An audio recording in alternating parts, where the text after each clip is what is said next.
अस्सलाम वालेकुम। Finally ECOX की जो कन्वर्सेशन है वो लाइव हो चुकी है। अब आप अपने ग्रीन्स को जो है वो ECOX के टोकन में कन्वर्ट कर सकते हैं। अगर आप ECOX और बाकी माइनिंग प्रोजेक्ट्स की प्रॉपर अपडेट लेना चाहते हैं तो डिस्क्रिप्शन में मैंने अपने टेलीग्राम और व्हाट्सएप का चैनल का लिंक दिया है। आप वहाँ पे जाकर हमारी कम्युनिटी का हिस्सा बन सकते हैं ताकि कोई भी इंपॉर्टेंट अपडेट आपसे मिस ना हो। आप यहाँ पे देख सकते हैं मैंने अपने ग्रीन्स को टोकन्स में कन्वर्ट कर लिया है। आप कैसे अपने टोकन्स को कन्वर्ट कर सकते हैं वो मैं आपको बता देता हूँ। आपने यहाँ डैशबोर्ड पे आ जाना है।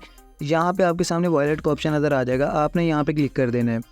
वॉलेट आपके सामने इस तरीके से ओपन हो जाएगा। यहाँ पे आप मेरी हिस्ट्री देख सकते हैं। मेरे 62,000 पॉइंट थे और मुझे जो है 1192 मेरे लॉक्ड हैं और 132 जो है वो अनलॉक हो चुके हैं। अब आपने नीचे चले जाना है, नीचे और नीचे और नीचे। यहाँ पे आपके सामने ये वाला ऑप्शन आ जाएगा, फ्रॉम ग्रीन टू ECOX। यहाँ पे आपने 100% करना है। आपके पास जितने ग्रीन होंगे वो ऊपर सेलेक्ट हो जाएंगे और बाकी आपके पास जितने ECOX के टोकन बन रहे होंगे वो नीचे आ जाएंगे। आपने सिंपली यहाँ कन्वर्ट पे क्लिक करना है और उसको कन्वर्ट कर लेना है। मैंने ऑलरेडी कन्वर्ट कर लिए हैं। वीडियो बनाने का मकसद ये है कि आपको पता चल जाए कि ऑप्शन कहाँ पे है। Thank you.